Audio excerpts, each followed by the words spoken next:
Hello there guys, and welcome to a live video. As you may have seen, last week it was the Dutch National Championship and there were Edison Public Events. And Saturday it went pretty well. I won this beautiful hamster mat on the public event that had 4 rounds. Sunday, unfortunately, I lost to the winner. Congratulations, Benji, who won the oversized card. Saturday I played Machina Gadgets, of course, and it went so well that I went with that deck on Sunday too, but unfortunately things just weren't lining up for me. For Gadgets we are playing 3 green, 3 red, and, surprise, 2 yellow. Just playing 8 of them should be more than enough to get your grind game going. You will prevent not having a gadgets, while playing 8 instead of 9 will slightly reduce the chance of having too many gadgets, if that makes sense. Shoutouts to mathematicians out there. Couldn't be me.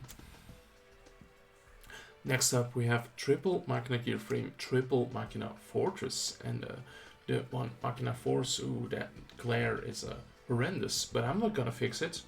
I used to be on 2 force for a long time, because when you're playing 6 gadgets, you always need to have the gadget in hand to make sure you can keep playing. But with 8, you'll often have 2 in hand, so that can make the fortress life more easily. So yeah. Additionally, it's easy for your fortress to get banished. People will be using their bottomlesses and their deep prisons and Gaius on this guy. So yeah, 3 of them, definitely not a bad play. 1 of Cyber Dragon in the main deck. It's good. You could probably play 2 of them, which is what I did for a long time, but I've been testing just 1 copy, and yeah, it's been working fine as well. You do have to be careful about Chimeric Fortress Dragon, but yeah, what else is new? Am I right? 1 copy of Scrap Recycler. Absolutely love this custom Orchest card. But in this deck you also get the second effect of putting cards back and drawing cards. So that's something I really love. Also, you can get the fortresses out of the deck and make a force in hand live.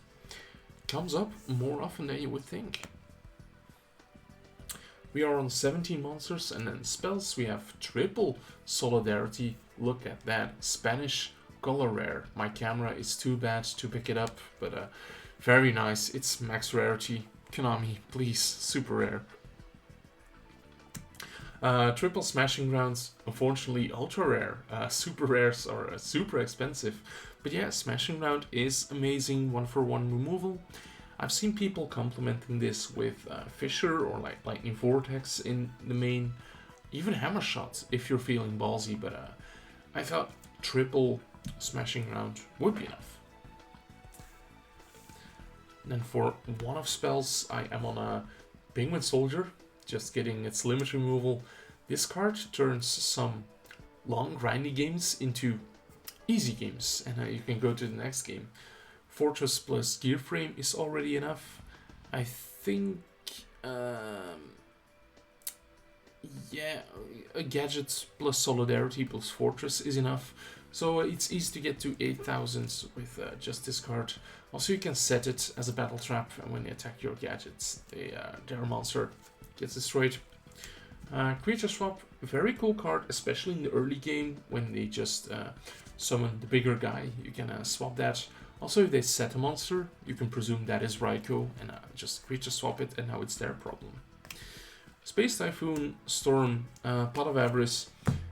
Man, am I conflicted on this card. When it's good, it's great. But more often than not, it's not actually as good. If I could go back, I would swap this for the Sunday tournaments and play a card like the second Cyber Dragon, a 3rd Dimensional Prison, maybe a second Horn of Heaven. But I chose to play it in the main deck, and yeah, it was never really great for me. The big upside is that you can put Machina Force back. But yeah, if that's the only reason you're going to be playing a card. Also, it's a solid +1 as opposed to all your advantage, which just breaks even. But yeah, I really like this card, but this is probably not the deck to make optimal use of that. As I said, 2D prison. Probably could use a third copy, but I only have 2 super rares. Nobody has this for trades. I should just hit up card markets. Speaking of super rares, we have the bottomless trap holes. Very nice. Double compulsory evacuation device. I love this card. It's amazing against like Blackwing variants. It's sometimes good against like the Gigaplant. It's decent against forks. It has some really good application in almost every matchup. What's not to love about spinning them back?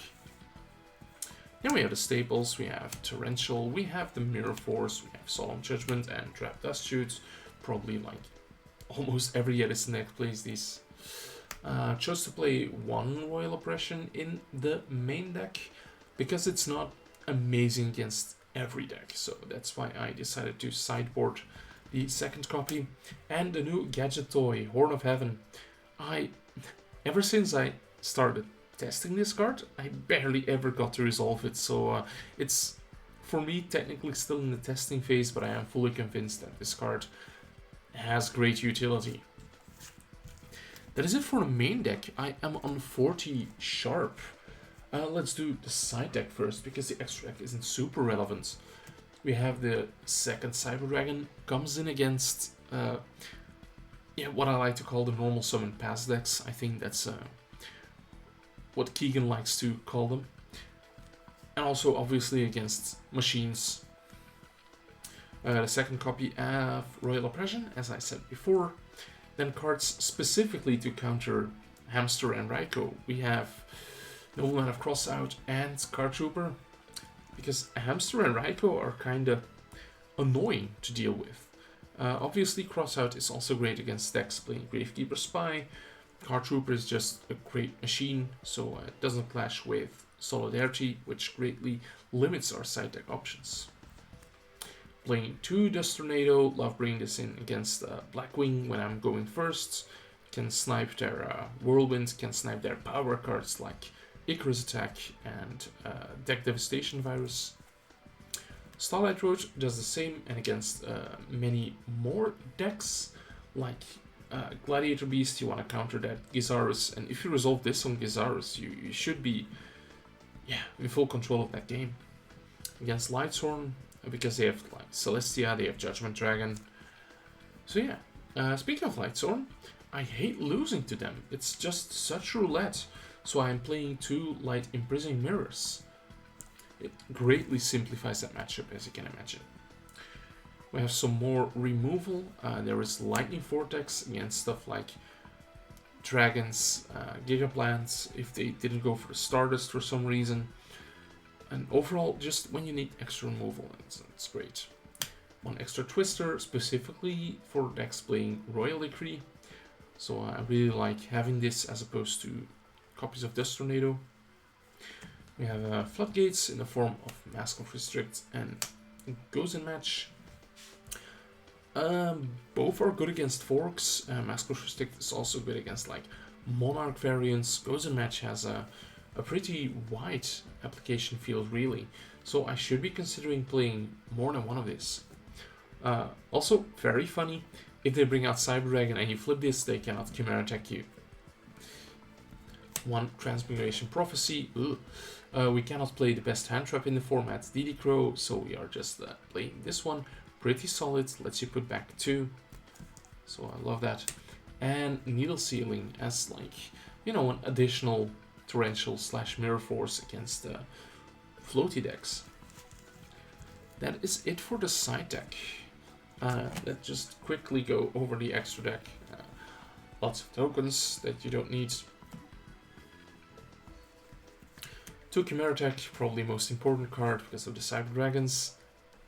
2 Stardust Dragon, you are siding Starlight Road, so you need a Stardust Dragon, and you have plenty of room.